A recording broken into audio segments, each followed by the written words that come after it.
The webinar will begin shortly. Please remain on the line.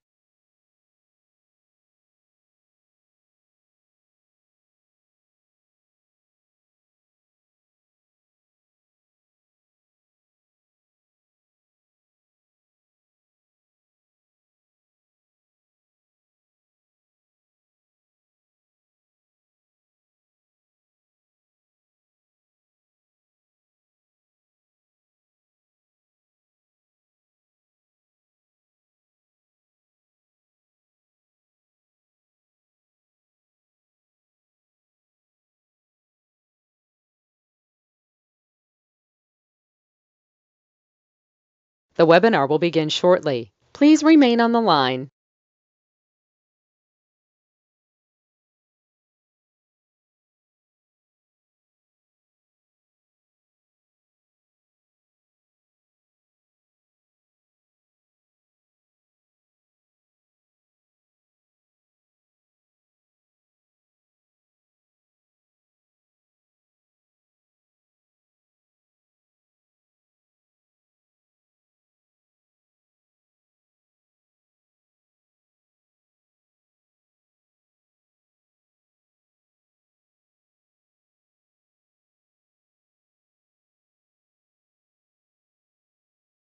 The webinar will begin shortly. Please remain on the line.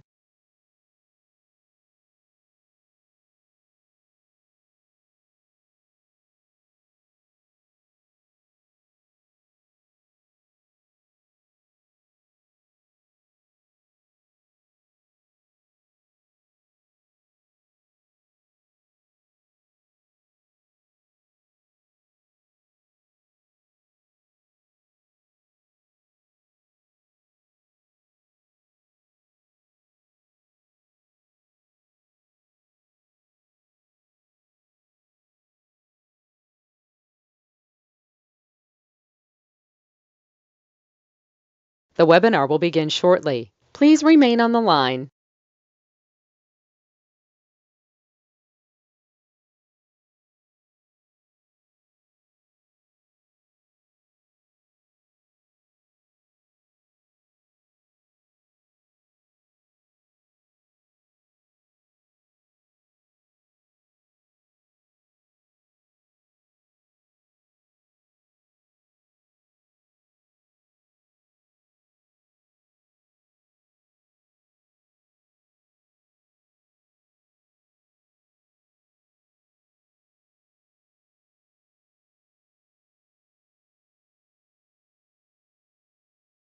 The webinar will begin shortly. Please remain on the line.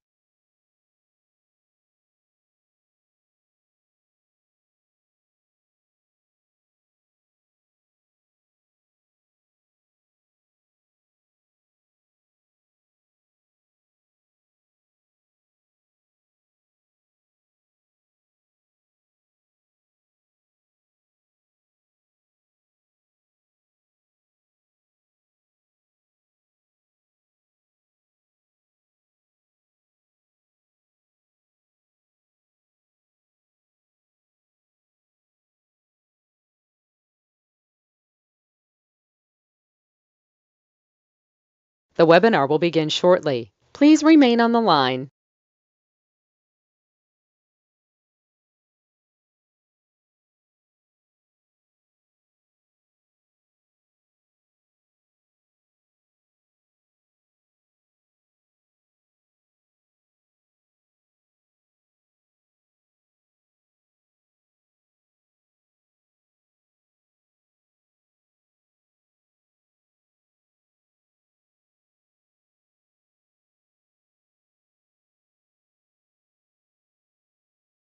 The broadcast is now starting. All attendees are in listen-only mode.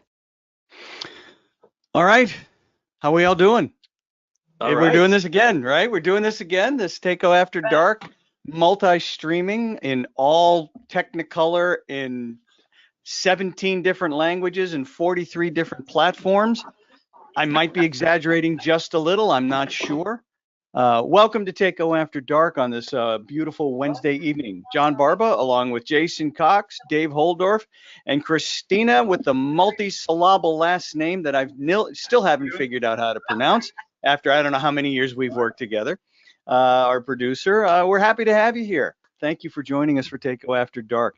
Guys, what do you think? How are we liking this platform? And this is a general question for the audience out there on LinkedIn, on Facebook Live, on YouTube Live, and on GoToWebinar, and to my three compatriots right here. How are we liking this new format? Is this working for you guys?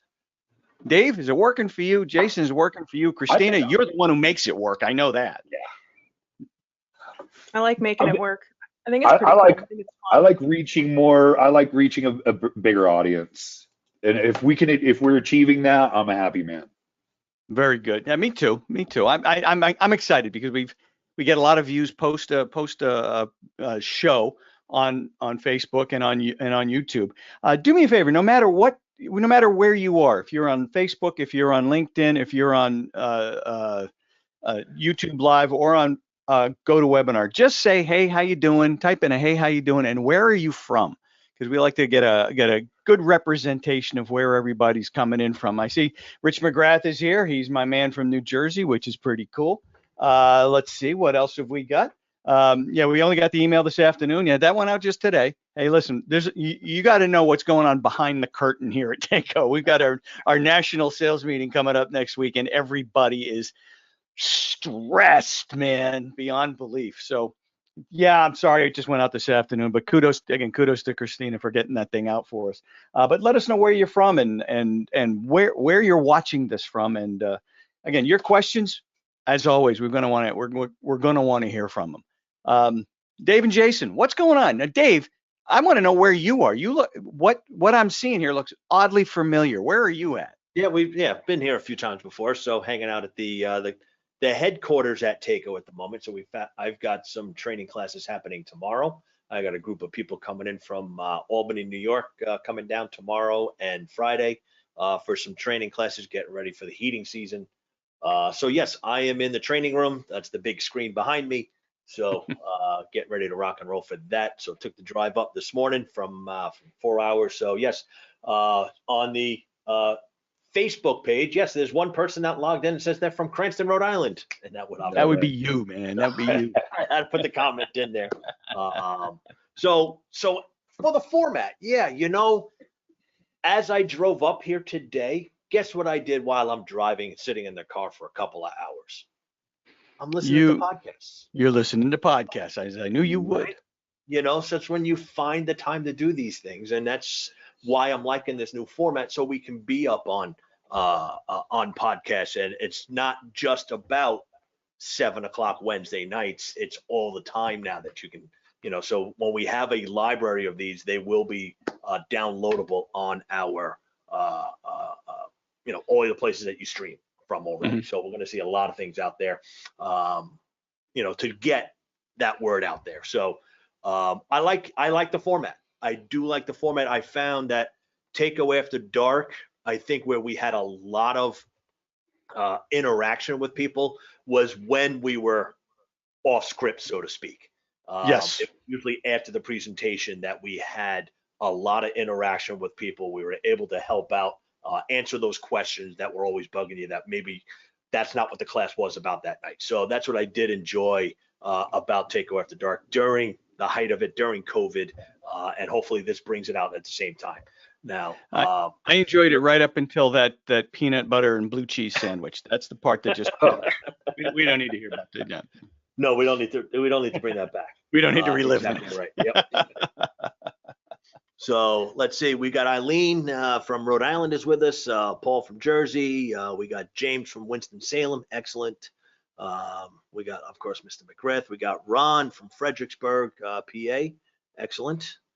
We got Dennis Musler is with us from Wake Forest, North Carolina. Heating and air conditioning. Yeah, we also got Rick Coster with us right there. Really? Now that's what I call being in charge. Okay, we have a guest tonight, and he's sitting just to Dave's right. Apparently, he's kind of shy. No, right? we're having camera issues on his computer. Trying to get it up and running, and there's a little bit of IT blocking him right now at the moment. Oh, well, see, that's why you buy your own stuff. You don't let IT in on this kind of stuff. Yeah.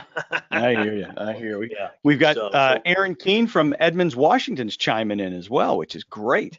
I know Aaron. Aaron and I played golf together when I was out there last. Aaron, how you doing, man? It's good to hear. Good to see your small image on the screen right here. So that's cool. That's cool. I've got Grant Bowers from Beaverton, Oregon. Tom Schlachter from Dallas Engineering, Air Balance Training Instructor. All right, Thomas. Well, cool. We got a lot. This is great. I love this nationwide audience, man. Yep. We've got all corners of the US of A covered, and anybody from outside the US of A, let us know where you're from as well. But anyway, we've got a bunch of interesting stuff to talk about tonight. We've got picks from the field, some really cool picks from the field that you guys have sent in that we cannot wait to share those with you, because what we want to do is, on Facebook someone will show a picture and then everybody picks it apart, the minutia of it, and you should have done that. Why didn't you do that? What a hack, blah, blah, blah. We don't want to do that. We want to celebrate the work that you guys do. We want to just get the best of the best and celebrate the creativity, the attention to detail, and just the care and professionalism you guys bring to the job site every single day. That's our goal with Picks from the Field. Not that a lot of people love to nitpick. I mean, I think it's a blood sport for people, but I just love to look at the work that, I'm not good enough to do. And I look at that stuff and go, man, that's the way it should be. That's the way it should be. This picture of Colin from Collins Mechanical on our cover page is part of that. So, I mean, just some great stuff that you guys have sent in, and keep them coming in. And Christina will have some more information on how to be part of Picks from the Field and what that all entails. So are we ready for our interview, or is he still futzing with IT, Mr. Coaster? Kester. And he's got a little bit of delay, but he'll end up using, I guess, my microphone. I can always change the sound to come out of my speakers. Yeah, you could do that. All right, so let me change the sound on my side so he can actually hear our conversation. There you go. So while you're working on that, I'm going to throw the Picks from the Field form in the chat here on all of our channels. So if you guys got some installs to send us, please do. You will earn 500 contractor rewards bonus points if you're not a member, or if you currently are. So once you submit, you get those automatically. You get a special code that'll be emailed to you. So definitely get on that. You get rewards for buying Taco products. And the more the merrier, the more points you get. You can win trips, products, entertainment things like TVs, radios, whatever you want. There's all kinds of great stuff there. So please submit. We're looking forward to seeing your installs and want you guys to get some free stuff. There we go. Absolutely. Absolutely. I got one question here from Dave Cooper. Wanted to know how the wedding went. My daughter got married, and this is the only way I know how to do this. There we are, walking my baby girl down the aisle. It was a great day. And I was telling these guys a little earlier, I didn't cry until we did the father-daughter dance. I walked her down the aisle with dry eyes. I gave the father of the bride speech with dry eyes. Minute that they hit the Beach Boys, God only knows, and her and I were the only two people in the world, and we were dancing on that page, and we both started weeping like children. So it was a wonderful event. Thank you for asking. And you nailed the speech. You nailed the speech, of course. Oh, right? I killed it. I'm in all due modesty, I killed it. All right, yeah, I absolutely killed it. Dave, we've got our guy. Introduce this gentleman to our worldwide audience of dozens. All right, so good friend of mine. One of my golfing partners as well, when we're not working. Rick Coster, he comes to us from NTI Boilers, actually Ariston more than that, than it is boiler side of things. And he's relatively new with Ariston right now, and starting off on the air to water heat pump side of things, right? Yeah, and he's man of many talents, but right now he's been brought on board, and I'll let him tell the rest of the story. We've been hanging and working together for almost 10 years already. Oh, at least. Yeah. So at least. And now he's on board with the NTI side of things. So all right, I'll stop talking, let you go. Yeah. No, this is great. So yeah, I kind of made myself through the ranks. Started off as a tech for 19 years, networking my way through, meeting all the reps and manufacturers, and got plucked right out with a local rep, TACO rep down on Long Island. So Wales Darby, spent about 8 years over there training contractors and working with them closely. And yeah, now I made the jump over to NTI with the focus on air to water heat pumps. And we're definitely seeing a jump trying to grow that market as we go here. But it's been fun. Like Dave said, fairly new, came on board about, I want to say beginning of May. Here we are. I don't even know what month it is anymore, but it's flying, man. So yeah, we're having fun. Welcome. Thank you. Hey, Rick, I got a question for you. I mean, how quickly is this air to water heat pump market growing here in North America? I know we had our dalliance, but the boiler companies are the guys that are really going to drive this. How quickly is this growing, and what's driving it? Yeah, it's going slowly, but it's picking up quick. I got some data. I was looking at some stuff from Vermont Energy, who does really well with rebates, right? And that's really the driving force, is these utility rebates right now. They went about 5 years ago. They had less than 5 systems that actually got installed through a rebate program. In the last 2.5 years, they've had almost 50 to 60 systems. So definitely with the development of these rebate programs, more money going out there, helping with the installation costs, I think that's really what's going to drive this moving forward. And Vermont is not a place you would ordinarily associate with air to water heat pumps. I know, Aaron out in Edmonds, Washington, they install these things hand over fist out in the Seattle area. Vermont's not the kind of place you'd normally associate with heat pumps, though, is it? You wouldn't think so, right? With the colder temperatures, but yeah, that California, that Washington, Vancouver up there, even Alaska, when you get into Juneau and stuff like Montana, Idaho, Utah, and the drier states like New Mexico. Yep. But in my snow, the higher altitudes, we're seeing, they're just getting snowed in. So we have to worry about keeping snow away from them, But we're seeing multiple 6, 7, 8, 10 units on these larger homes. Yeah, and that's been a big thing, is going out there and matching BTUs to the load, and for us, obviously we're a boiler manufacturer, right? We're not trying to put ourselves out of business here, right? So we want to work with our boilers, and then with hydronics right now, I mean, the big thing for me was watching the refrigerant world change with a lot of these refrigerant changes. Obviously A2Ls now, which is scaring the daylights out of people. Water hasn't changed as far as I've known for a couple thousand years. So, it just makes it a great media, and we know it very well, and we're having a lot of fun with it with our boilers. So awesome. Cool. How do you deal with it? Situations where, as you get closer to design conditions, the air to water heat pump can't keep up, either in terms of water temperature required or just BTU output. How do you make that switch over? How do you deal with the backup, so to speak? Yeah, so a lot of that is, and that's a good point, because when you get down to some of these colder temperatures, even into the single digits, a lot of times the system may be able to perform with the BTUs, but does it make sense? I call it economic efficiency. What are your utility rates? What are you paying for electric? And I've had a couple homeowners, architects, engineers reach out. And they look at, and it's great to hear that they're educated on these efficiencies of a heat pump, but they want to start designing their systems based off certain COPs, right, and efficiencies, where they want to make that transition from, let's call it that electric air to water to a fossil fuel, like a gas boiler or an oil boiler or something like that. So matching the load, is really, that's kind of my education approach, is matching BTUs, not the water temp, I think that's been the hardest part with contractors, is getting them to understand that we can still heat homes with 110, 120 degrees of water. It's BTUs, not water temp, right? So we know that one very well, don't we, Dave? We know that one very well. Cool. I think air to water heat pumps. The one time I went to ISH, and sorry, Dave, to bring that hurtful event back up, but I just, for our audience out there, I got to go to ISH. Dave didn't. That was the extent of it. And now he's getting up and leaving. All right, thanks, Dave. Sorry. I went there hearing, from Dan Holohan and everybody, hearing for years it was the ultimate boiler fantasy camp. I mean, you went there and there were boilers everywhere, stuff that you couldn't imagine seeing here. Just a whole hall the size of 10 football fields filled with boilers. When I went there, zippo, You had to look for boilers. You Right. had to hunt them down. It was the worldwide international air to water heat pump festival. As far as I was concerned, everybody had one. Everybody had multiples that could go up to 160-degree water. So is that kind of thing coming here, do you think, Rick?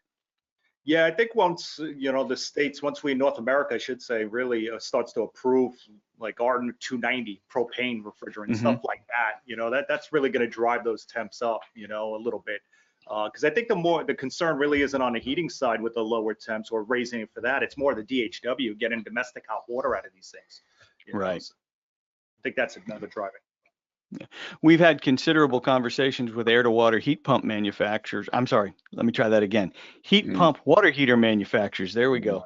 About domestic hot water recirculation and their applications for that. And those are still some things that need to be ironed out and understood, I think, on all fronts. But again, electrification, I don't think that genie's getting put back in the bottle. I think it's definitely the direction in which we're going. I don't know what everybody else out there in the interweb land thinks, but I don't see that genie going back in the bottle. And I think this is going to be part of our world. I was hoping it kind of would go back in the bottle, and we go back, maybe a change in legislation or a change in office, and we'd go back to going the gas-fired appliances. But I agree with you, John. I think we're headed that direction, full steam. Yeah, and go ahead, Dave. I think one of the directions I think the industry is leaning towards right now is going to be more hybrids. Correct. Yeah.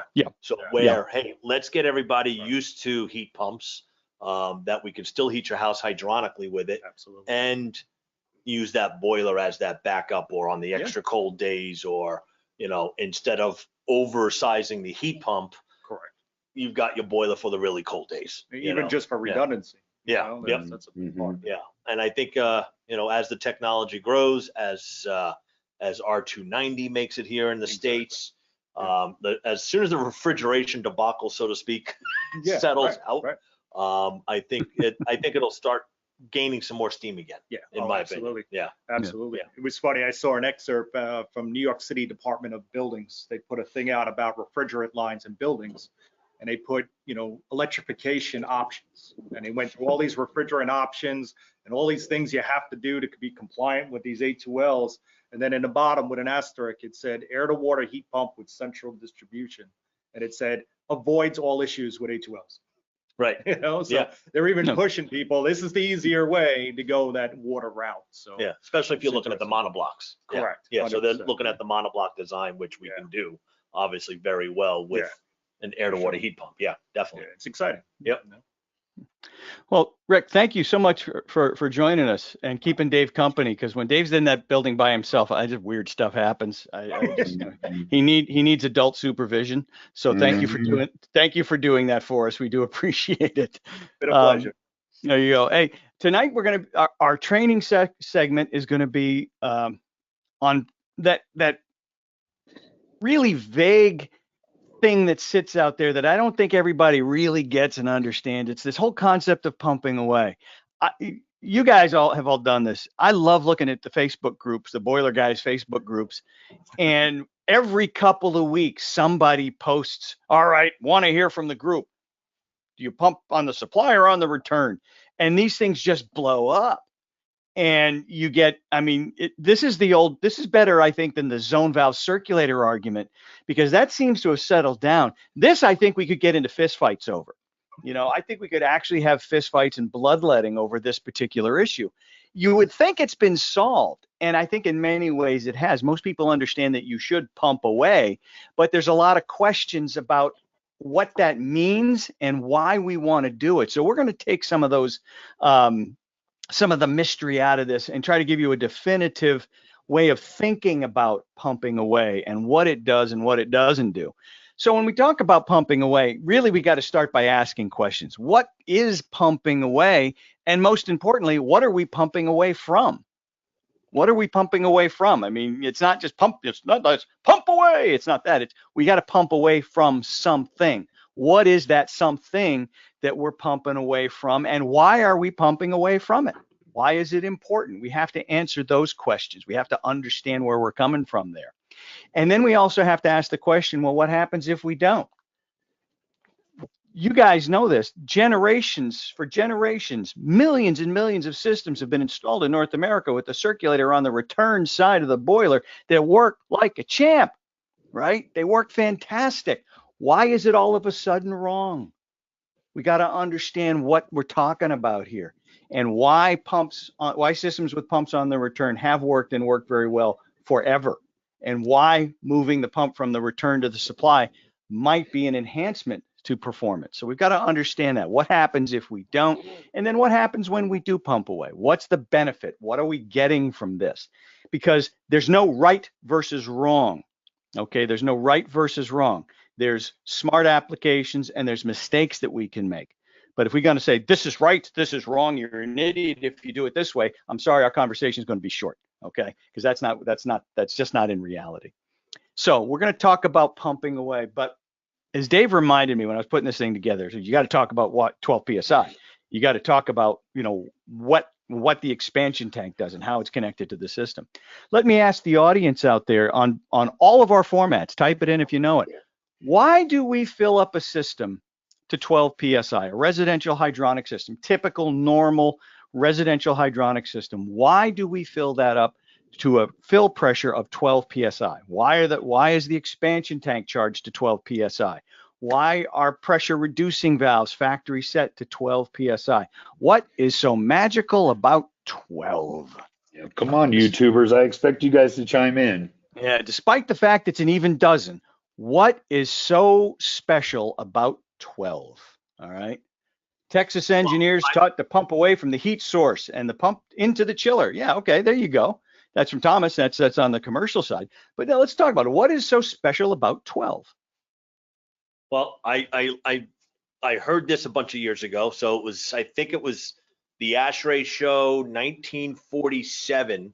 A bunch of the manufacturers of fill valves got together and said, we got to create a standard here, because everybody had it there set for a different pressure, as you bought a brand new out of the box.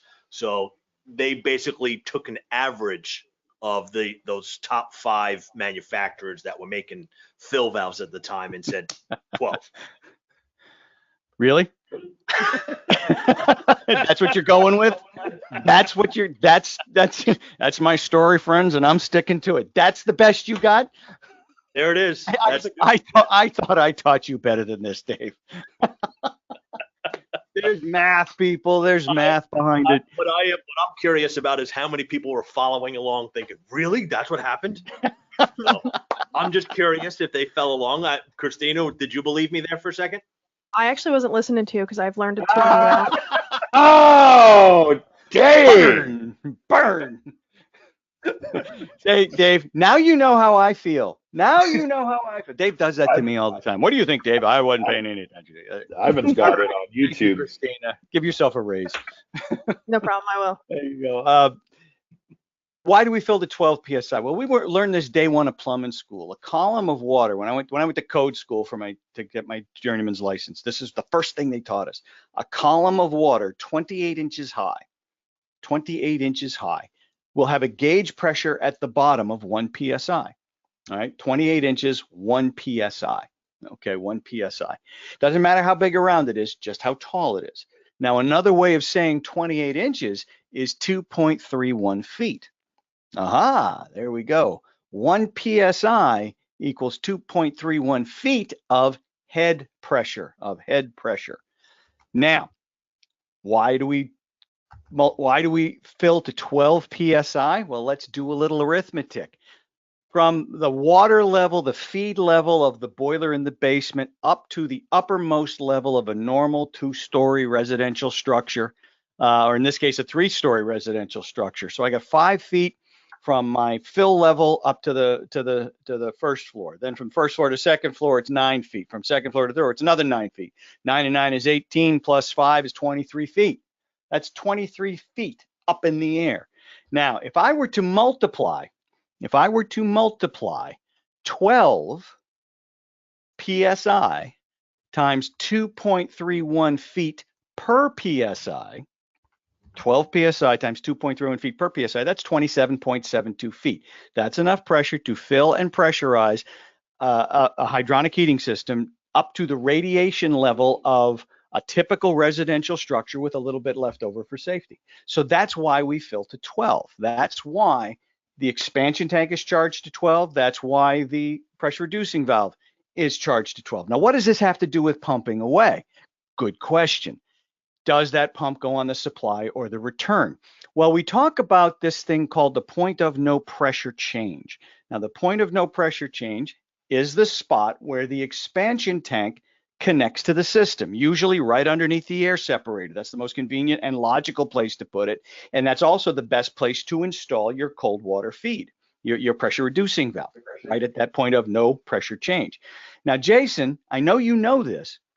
What can you expect to happen to the pressure at a place called the point of no pressure change? Well, What is it? You can expect it to change. Well, you expect it to not change. If it's called the point of no pressure Well, change, you'd expect it wouldn't change, right? You would expect it wouldn't change, but you can't expect it to change. Yeah, why else would you call the point of no pressure change the point of no pressure change if the pressure changed? That would be a stupid name for it, right? Right. That would be a stupid name. And I notice I'm looking over here and nobody knows what I'm looking at. I'm looking at the camera. Let's go over here. There we go. If you're going to call something the point of no pressure change, it is eminently reasonable to presume that the pressure at the point of no pressure change won't change. Otherwise, why call the point of no pressure change the point of no pressure change? It doesn't make any sense. However, we're here to tell you this tonight, my friends. The pressure at the point of no pressure change does change, and it changes all of the freaking time. How can that possibly happen? Rick, do you know? Nope. I would hope you know, because you're a boiler guy. Not giving it away. There you go. Not giving it away. There we go. The point of no pressure, the pressure at the point of no pressure change does change, and it changes all of the time. Okay. And again, that's the spot, that picture you see down in the lower left, that's the spot where the expansion tank connects to the system. We got to understand about expansion tanks and what they do. Okay. Here we show just a close up of what we're talking about here. And expansion tanks, when you take them out of the box, check the pressure, they're pressurized to 12 psi, right? There's 12 psi of air pressure on the air side of that tank. If you just opened it up, took it out of the box and looked in a little hole, you stick your finger in and you could push up against that little diaphragm, okay, that rubber diaphragm. Now you connect it to the system and you fill the system up to 12 psi of pressure. That's, you fill it up with enough water. Okay, fill it up with enough water to push against that air cushion until we balance out to 12 psi. So 12 psi on one side, 12 psi on the other. Now, what can change the pressure at the point of no pressure change? Well, again, you heat up the water. Okay, when you heat up the water, what happens to it? The molecules get all excited and they move away from one another, because excited molecules do not want to touch each other because just weird stuff happens. So they move away from each other. The density of the fluid goes down, the volume goes up.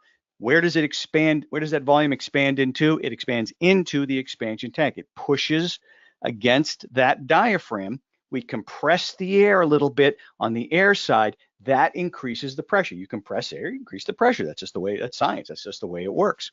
And that tank takes the extra volume. Okay, that tank will accept that extra volume. The way expansion tanks are sized, they're sized by acceptance volume. Okay, by acceptance volume. So what can change the pressure at the point of no pressure change? We gave one away already. Heat up the water so it expands. Let the water cool down so it contracts, expands and contracts. That changes the pressure at the point of no pressure change. Another thing that can change the pressure at the point of no pressure change would be to add or remove air from the air side of the expansion tank. Now that can happen one of two ways. You can take off the little cap on the Schrader valve and either manually let air out or put air in. That will change the pressure at the point of no pressure change. Or one thing that can lower the pressure, change the pressure at the point of no pressure change and make the expansion tank undersized is that air on a molecular level through the magic of oxygen diffusion can actually diffuse through the bladder into the system.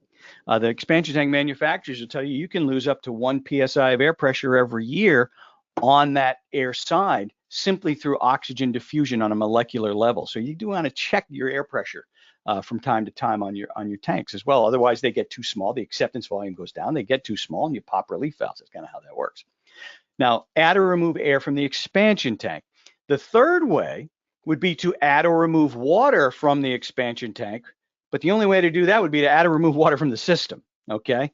You got to open up a faucet, or you got to open up a spigot, and let water in, or open up a drain and let water out, okay? The reason the point of no pressure change is called the point of no pressure change isn't because the pressure doesn't change there. It's because it's the one place in the system where the circulator can't change the pressure. These are the three things that can change the pressure at the point of no pressure change, and the circulator can't do any one of them. The circulator can't heat up the water so it expands. Okay, that's the boiler's job. It can't add or remove air from the expansion tank. It doesn't have hands or opposable thumbs. It doesn't know how to use a Schrader valve. That's one of the flaws of circulators. They don't have hands. And the circulator cannot add or remove water from the expansion tank. Now, this is always the tough one for people to get their head around. How can, the circulator cannot add water to the expansion tank. It cannot remove water from the expansion tank. What we're talking about here in terms of changing pressure at that point is Boyle's law. Boyle's law states that volume and pressure of a gas are inversely proportional. So if you have high pressure and you have low, as volume drops, we lower the volume, the pressure goes up. As the pressure drops, the volume goes up, okay? So you can compress air, okay? You can compress a gas. You cannot compress a fluid, but you can compress a gas. All right, and this is Boyle's law as it applies to gases. You high pressure, low volume, low pressure, high volume. Okay, that's Boyle's law. Now, how does all this apply to your hydronic heating system? Well, here we're going to show you the boiler or the circulator on the return side of this here expansion tank. We're pumping into the point of no pressure change right there. That's the point of no pressure change. And we're pumping into it. It's like having the pump on the return side of the boiler. We're pumping into the point of no pressure change. Now, what this circulator is doing is it's pumpulating its certain amount of gallons per minute through the system, like so, like so, like so, like so. Now, I want on these different platforms, guys, just chime in with your thoughts. Is it possible? Is it conceivable? Could it even happen that while the circulator's doing all of that, while the circulator is doing all of that, it could be so badass and powerful that while it's pumping 20 gallons a minute or 10 gallons a minute, however many gallons a minute through the system, that it can also shove some extra water down here and force it into the expansion tank and change the pressure at the point of no pressure change. Is that possible? All right. Is that possible? Type in your answers if you got one. What do you think? While we're pumpulating water through the system, can we pump so much and have such a powerful circulator that we're going to shove extra water into that expansion tank and change the pressure at the point of no pressure change? I'll save everybody a lot of time. Nah, can't do it. Can't do it. Can't do it. Why can't we do it? Well, two reasons. Number one, how much water is in the system?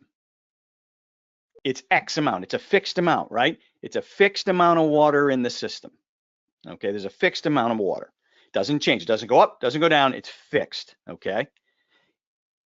Once we understand that, if that circulator could take some of that water and shove a little bit more of it into the expansion tank, I have two questions for you. A, where would that water come from?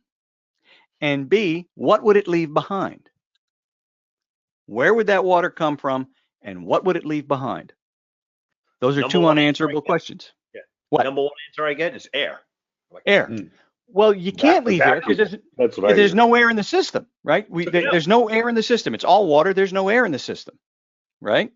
So you can't leave air behind because where would the air come from? And the other answer I get is always, well, you leave a vacuum. Well, you can't have a vacuum because you don't have air in there in the first place, right? Right. It's a circuit. I'm sorry, go ahead, Dave. Yeah, I was gonna say, and the circuit ain't that strong either. It's not. Tell it with your finger. It might, hurt your fingernail, but you can stop it. Yeah. You can stop it. Yeah. It's a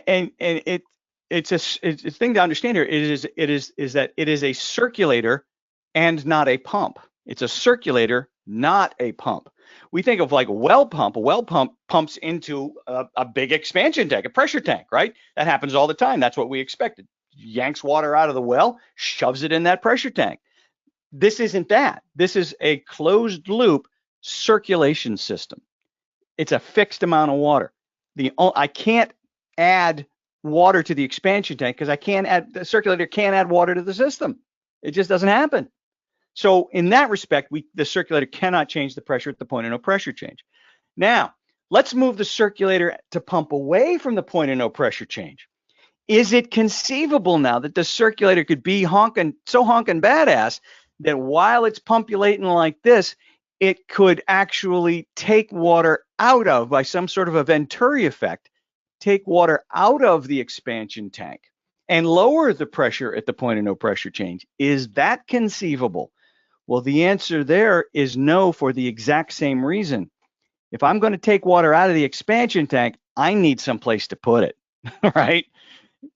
Again, we got this fixed amount of water problem that we really can't get around. We can't compress water. So if I'm going to remove water from the tank, it has to go someplace else in the system. Where the hell is it going to go? All right, where's it going to go? There's no room for it because we've already filled this thing with the system. So from that respect, the point of no pressure change is the point of no pressure change as far as the circulator is concerned. I hope that makes some sense, because now we're going to mess with your mind, okay?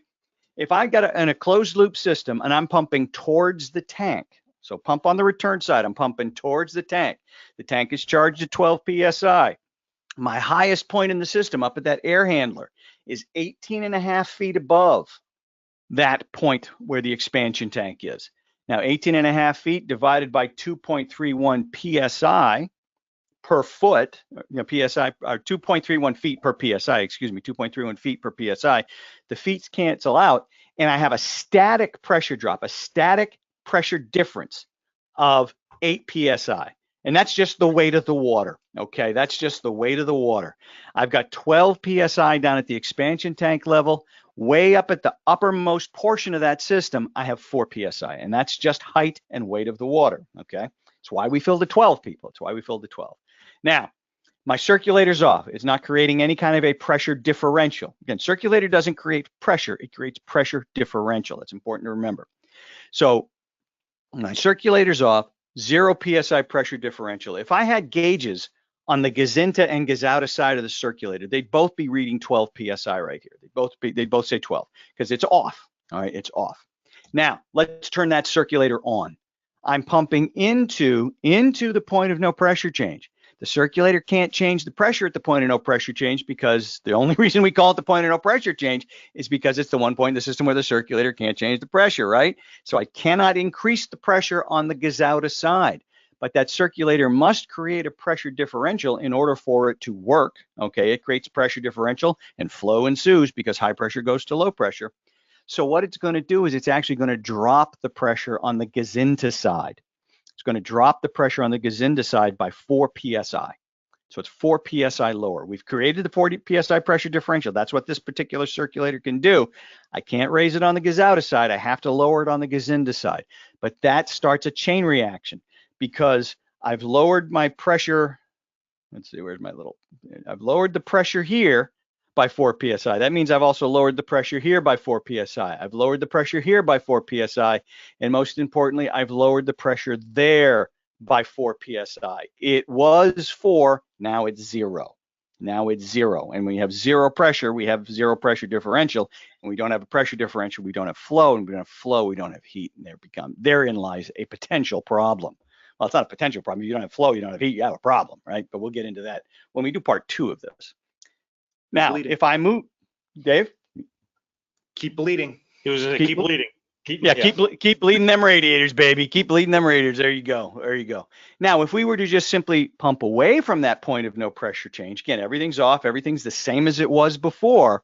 But now when we add that circulator's pressure differential, now the gauge on the Gazauta side would read 16 PSI, and we elevate the system pressure all the way through the system. That pressure differential is now additive rather than subtractive. We take advantage of a lot of another cool science law. Okay, we keep the pressure elevated, and we take advantage of another cool science law called Henry's law. And Henry's law says the more pressure on a liquid, the more gas stays dissolved in a liquid. All right, the higher the pressure on a liquid, the more gases will stay dissolved in liquid. They won't be bubbles. Okay, they'll want to be dissolved in the fluid. The lower the pressure, the more those bubbles, that dissolved molecular oxygen wants to turn back into a bubble and create air problems. So when we pump away from the hot, we remove the air from the point in the system where the water's the hottest on the supply, because the hotter the fluid, the more those bubbles want to come out of solution, the gases want to come out of solution. So when we remove our air on the supply side, we're working with nature, and then immediately after that, we add the circulator's pressure differential to that 12 psi. We keep the pressure on that fluid as it makes its trek around the system, and we hold whatever dissolved gases are left in solution. We know we have flow, and we have far fewer air problems. And if you're into bleeding cast iron radiators, put the pump on the supply side, pumping away from the point of no pressure change. You will not experience the joy of bleeding radiators with key air vents up in the fancy living room with white carpets. Yeah. If you want to know terror, that's terror right there. Yeah. That's terror. So that's why we pump away. That's why we pump away, or one of the benefits of pumping away. So when pumps on the return, does that mean the system doesn't work? Well, we've discussed that, and we're going to discuss what happens, that 0 psi thing that we talked about a little bit earlier. When we do part 2 of this in a couple of weeks, I think it's going to be in early October, I think, right, Dave? We're going to go do part 2 of this and explain what's the worst thing that can happen here, and then we're going to explain why systems with circulators on the return have worked for generations and why there's confusion. Okay, a lot of guys will say, hey, I put the pump on the return forever, it works. I'm not going to change. Don't have to.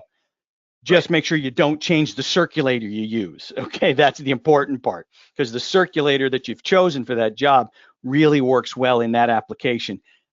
Doing something with, like, say, a 3-speed circulator like a Taco 0015 or a Grundfos 1558 on the return side can potentially create problems where there were none before. So we're going to talk about that when we get into this in a little bit deeper dive.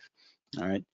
Most definitely. And as and Dave, you have our little display unit in back of us. I don't know if you want to wait till we're done with the PowerPoint and then you'll have the full screen open for us to show our pumping away display. I mean, I'll have to move the camera so I can get it closer over to it and stuff. Yeah, definitely. So okay, great. So we can do it then. We can do it at the next session. We'll do it both times. So we could see it in reaction to real time. So there you go.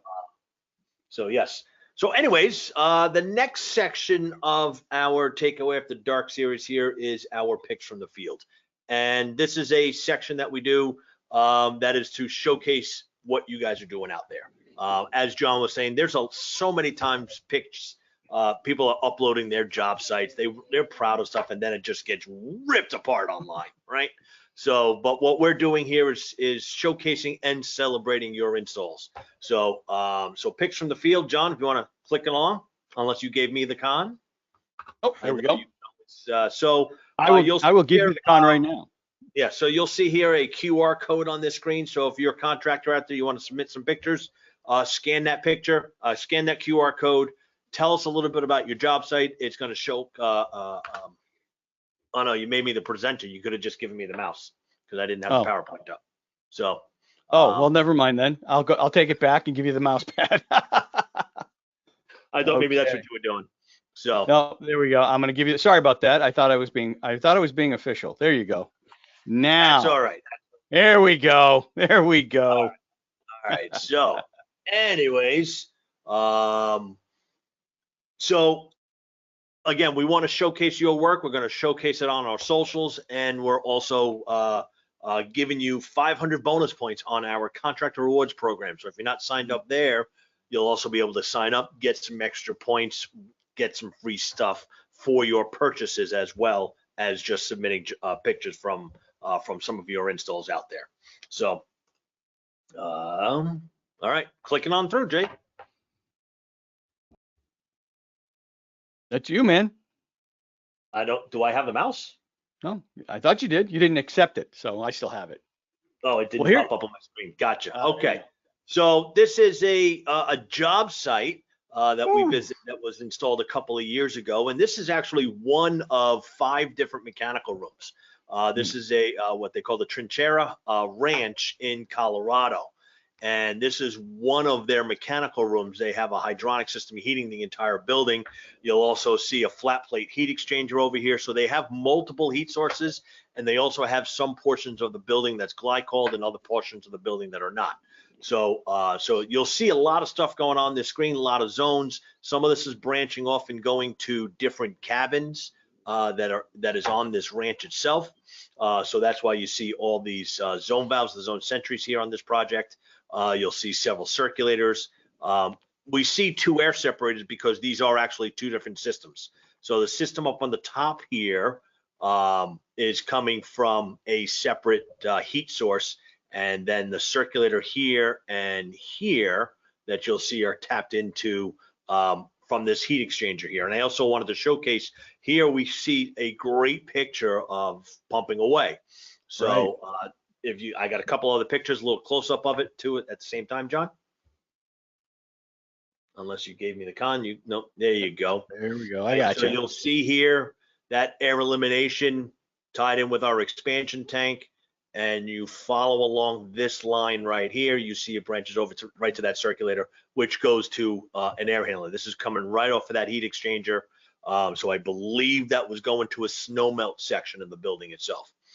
So yeah, that line is going off and it goes down into the ground. So it did not have a zone valve on it. There was a separate air eliminator up here, no expansion tank there. All right, no fill valve. It wasn't on this section of it. It was on another side where we have a very large one of our ASME expansion tanks were built into the project. So they didn't want to have to put in, 5 bladder tanks. So they put it in one of our bigger tanks that we make on the project itself. So, so a lot of things going on here. Here's another part of the another cabin. All right, this one had some different zone valves on there as well. So you'll see the basic air scoop that we have here in the project. We got about 18 inches of pipe that we always talk about feeding into it, and branching off to several circulators. So again, doing multiple circulators on your project, again, still pump away from your project, or pump away from that expansion tank.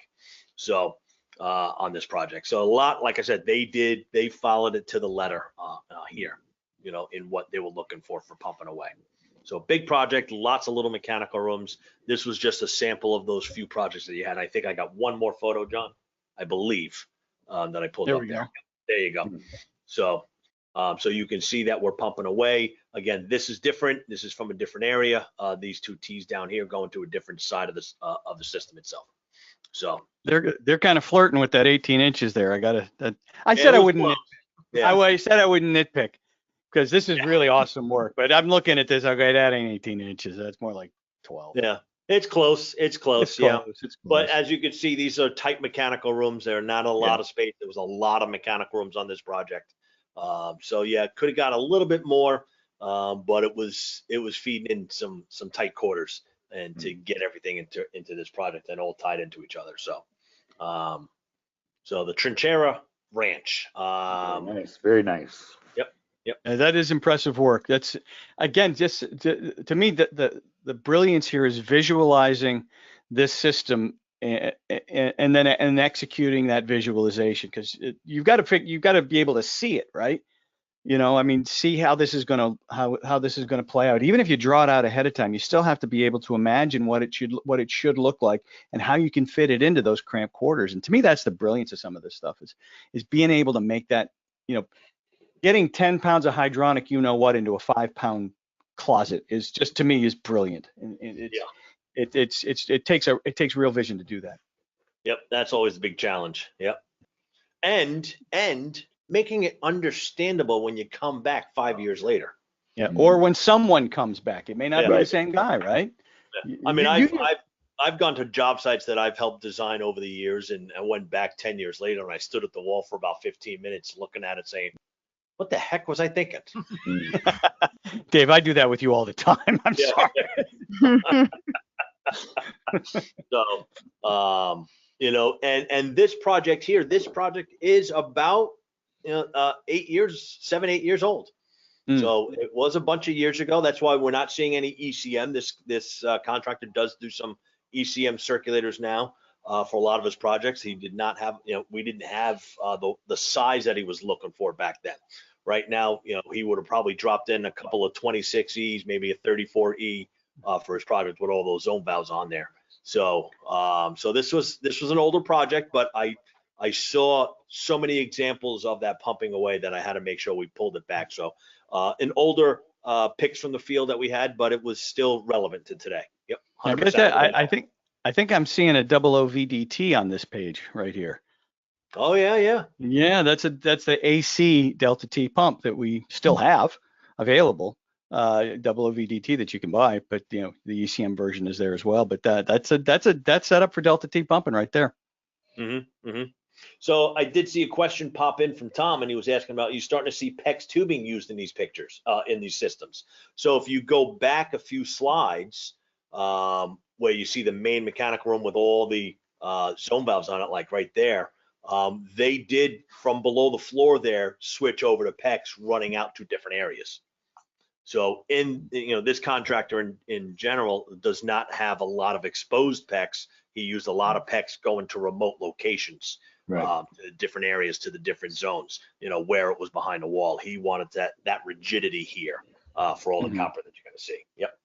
Yeah, I think that's a good compromise, because again, part of this is keeping it straight and plumb and making it look good in an area where you can see it, and then doing what makes the most sense once you're out of sight. Right. And using PEX, even insulated PEX underground to different cabins. I think that's a cool way to do it, because that does look stunning. It really does. Yeah, if you're putting tongue and groove pine on the walls in your mechanical room, you're making it look as good as you can, right? Yeah. We know what happens with PEX. It gets hot. It does the dance on you. It's hard to tame.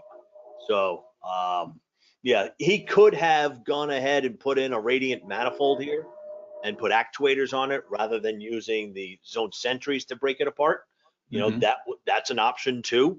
I suggest that to a lot of contractors. When you want to zone out a system, why not? Especially with even baseboard.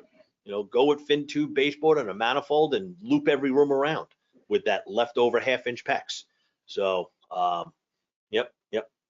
But the tongue and groove pine here, yeah, we want to make that rigid, nice, straight plumb. There you go. Yeah, that's there for a reason. That is definitely there for a reason. I love it. Awesome. All right. Hey, we did great tonight. Now let's go through this. Where in the world are we all going to be over the next few weeks? And then if we can get your camera on that display and just do a real live demo of pumping away. But where in the world are we all going to be? Jason, my man. Hello. Yes. You Terminator, where are you going to be? Well, I'm coming at you live right now from beautiful Lake Tahoe, a Train the Trainer event. And obviously next week we're going to be in Newport, Rhode Island for our annual sales meeting, which I'm looking forward to. Week after that, we go back to factory training. There at the factory Thursday, Friday. I fly in Wednesday. And then I was telling you earlier that the week after that, I'll be back up in Tahoe for Repcor, one of our vendors' golf tournaments. So I'll be manning the trade show booth for a few days and a little bit of fun in the sun. Wait a minute. How did this slip past the boss here? What's going on? And I hate to tell you, we're playing Edgewood too. So yeah, I'll send you pictures. Oh, thank you. I appreciate that. What you're gonna do, John, is you're gonna bump me. I know you are. You're gonna pull rank on me. Dave, am I that kind of guy? Don't answer that. What? Dave? I'm sorry, I wasn't listening. What? Yeah, what? Thank you. Yeah, there you go. Am I the kind of guy that would bump Jason off of a rep event simply so I could take his place in the golf tournament? No, you would have taken it first before he was on the list. Yes, that is true. If I'd known about it, yes, I absolutely would have. Thanks, Dave. Appreciate it. So he's not going to bump you. He'll leave you there. Yeah. Yep. Yep. Won't And be then happy off to about it, but I'll leave you there. Then off to Seattle. I forgot about Seattle already. Ah, there you go. Yep. That ought to be another splendid Yeah, I think trip. we're doing a joint space pad training up there, right? Yeah, I believe that's what it is. Yeah, Like co-branded training. That'll be fun. That'll be excellent. That'll be excellent. All right, Dave. Where's the Prince of Darkness going to be? Oh man, I am everywhere, man. I am everywhere. So as Jason was talking about, we've got our sales meeting. As soon as I finish the sales meeting, I'm heading up to Guelph, Ontario, for a training session that I'm doing up there. Actually, it's going to be a really fun class. So if any of you guys are in that area, you know who Eden Energy is.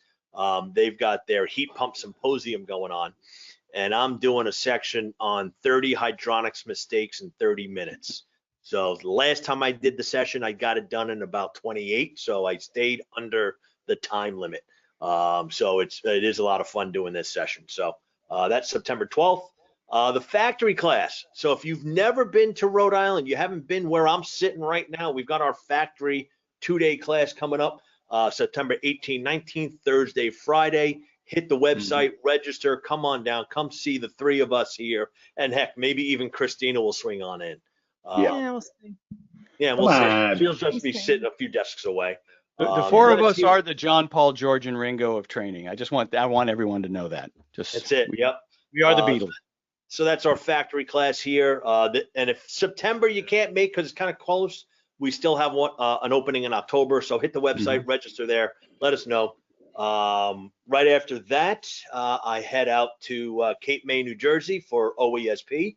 We have a board of directors meeting going on. So that's a weekend. If you're involved with OESP, come on down. It's open to everybody. You don't need to be on the board. I happen to be on the board there as well. So, but it's a good event to really take the direction of that organization to better places. I'm doing another training session. We've got the heating conference, the CHC conference in Montreal. I've got a class up there as well as working the trade show booth. And that same week, I'm doing another training class for Noble Supply out in Vaughan. They've got their trade show and a training session going on there as well. So quite busy over the next 6 weeks or so. Actually, that's only 1 month. That's only 1 month right there, Dave. I don't. And do not. You'll need a weekend at home. Yeah. Don't call me October 3rd, man. He'll be a little punchy. Oh, and October 2nd happens to be my anniversary as well. So thanks, honey. Yeah, so she knows I'm away. We'll be doing something over the weekend. And you'll be spending it in Ontario. So Yep. Take her with you. Hit Niagara Falls. It's a very nice trip. It's a short ride. Actually, we're doing that on September 13th. Oh, very nice. Yeah. Very So nice. My wife's going to come up with me then. So yeah. And I get to be wherever I want, right? Because it's good to be the king, right? It's good to be the king. Well, we have our factory training class in Cranston, Rhode Island, again, September 18th, 19th. The following Monday, Tuesday, we will be in Cranston again for Johnstone Supply. We'll be doing a training for their internal people. That's right. I forgot about that one. I'm there too. That's right. And that we're going to be doing that in conjunction with Mr. Pex as well for them. So that's going to be very interesting. I know their New England rep is a dear old friend of mine, Rich Trethui from this old house. He will be there as well. So I haven't seen Rich in I don't know how long, but it'll be fun to be in the same training room together because I got my start as a trainer just by watching him and seeing how he did it and then figuring I could do that. Well, I'd learned it was a little harder than that, but that's how it got started. And then September 29th through October 2nd, we'll be up in Wisconsin with the Dakota Supply Group from Eau Claire all the way over to Sheboygan doing some training for them. So that's going to be a lot of fun as well. And we'll be focusing on ECM circulators and on plumbing, domestic hot water recirculation applications, both concurrently. So that'll be interesting. If you're up in that area, we'd love to see you there as well. So that's kind of where we're all at. We're busy guys, man. We're busy guys because there's a world to train out there, and all three of us just love to talk, so we might as well have audiences to talk. We get paid by the word, don't we? We do get paid by the word. That's right. There should have been another slide. There's right here. No. His slide. Where are you going to be? What do you got going on, dude? Where are you at do. the next couple weeks? I'm in the Northeast mostly, so I'm going out after this week. I'm going to go out to Altoona, over in Pennsylvania, go do Okay. some training out there. Coming back to New Bedford to our facility, we're going to do some training. We got a group coming in. We actually got some guys double dipping on training the week of that 16th. We got some guys coming into my place for some boiler training on the Tuesday, Wednesday, and then they kind of come over to you guys on Thursday, Friday, and do your factory training. So, you know, that's great to have you guys in the backyard. Hydronics week So, for those contractors. yeah. Wow. They're going to be, I'll try not to hurt them too bad, and then. Yeah, don't take them out too hard that night. Yeah, Right. yeah, yeah. So, Yep. Christina, where are you going to be? I'm going to be next week in Newport with all of you lovely folks at the national sales meeting, doing some video and audio work and photography and running around with like a chick with my head cut off, and then mostly just at the factory working upstairs in the marketing office, doing all kinds of things. But and then at the end of the month, I'm actually going to be in Mexico for AHR Mexico. Nice, very nice, very Yes. nice. Where in Mexico? Monterrey, that's where the show is this year. Awesome. Cool, very Yeah. cool. I got to imagine the last couple of weeks have kind of been a little zany for everyone in the marketing department as we prepare for this national sales meeting. Yeah, so we've lost our minds literally and figuratively, and now we're behind on everything else because that's usually how it goes. Yeah, You can only have that's to focus on one thing at a time, right? So There you go. There you go. Well, hey, thank you guys for being with us. We cannot leave without talking about what's happening September 17th, because that's going to be our next edition of Takeo After Dark. Dave, we've got a great topic. Yes, what? You're pointing at me. Yes. No, I'm just saying, I'm pointing to everybody else, not to you. Oh, okay. I'm sorry. You looked like you wanted the floor, and I was gonna give you got to be here September 17th. Our training topic, our topics of discussion will be AC to ECM circulators and the upcoming DOE mandate, where we're going to be, the Department of Energy is going to say, hey, as of this date, you can no longer make the AC circulators, you must do the ECM.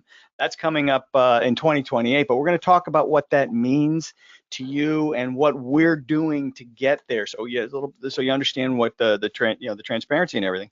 And we're going to have a really special guest, and I couldn't be more excited about this. Takeo CEO Cheryl Merchant is going to be our very special guest. Cool. How often have you ever had the ability to talk directly to the CEO of any company that you deal with out there in the plumbing and heating world? And whether it's on a talk show like this or in any format where we will take your questions, man. We will take your questions. Just don't ask a question that's going to get any of the three of us fired, but you can ask anything else you want, right? We'd love to have your questions. And Cheryl is great. She will, you want straightforward and honest and shoot from the hip and just tell you what she really thinks. Yeah, Cheryl's the best there is at it, and she's our CEO and leader, and your opportunity to ask whatever questions that you've ever wanted to ask about Takeo, about hydronics, about the industry, about manufacturing, just the best there is. So she's going to be joining us and sharing her vision for Takeo's future. She'll be answering your questions live, and we're going to be giving away stuff for like really good questions, right, Christina? we sure are. So I just posted the form in all of the chats, especially in our GoToWebinar, YouTube, Facebook, and LinkedIn. So send those questions in, and we will ask those live on the show with Cheryl on September 17th. If your question is selected and our team thinks it's worthy of a 007E, you're going to win a circulator. So make sure you're on that show. Share those links. We're going to get those out early this time. Apologies, everyone, for the late contact, but we've been scrambling and putting things together last minute. So, but you do have the list for all the rest of the shows and episodes. So now you can register early and get squared away, so you can make sure you join us. But please send those questions in. We want to give away 007s. We're celebrating 50 years of 007, so let's get some free ones out there to everyone. And is this where we say hit like and subscribe? Yeah, like and subscribe. I listen to podcasts too, and I always say hit like, subscribe, and follow. Drop us a follow.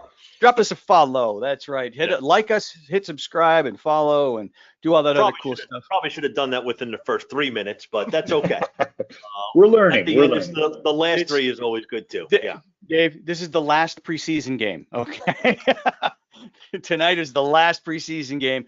It starts for real on the 17th. We got to bring it, right? We got to bring it full force next time. But hey, this has been great, gents. Really appreciate it. Christina, thank you so much. Rick, good to see you again. Glad you could join us. And that was pretty awesome.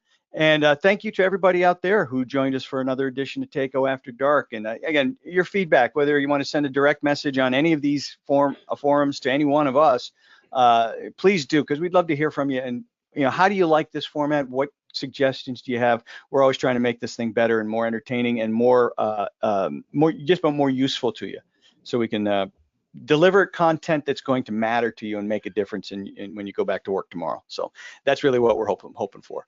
Any last words of wisdom from Jason, Dave, Rick, or Christina? I'm feeling pretty good. I'm looking forward to seeing everybody next session, September 17th. Make sure you come by, tell all your friends. I know it's gonna be a pretty packed house that night. So get your questions in now. You can still submit them that day, but it's going to be easier for us to manage if you submit them beforehand as well. So that's what that link is for. For you guys that are watching this later on, all right, you can still submit. We got a couple of weeks before the 17th. So looking forward to it. Definitely looking forward to it. And don't forget your picks from the field. Let's get those in too. Yep.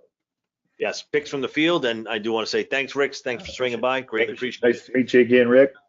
Same here. Thank you, guys. Thanks for coming on, Rick. Good to see you, brother. See you in a few days. Yep. JB. Are you? Catch you later. Take care, everybody. Bye-bye now. Good night, everyone. Thanks for being with us.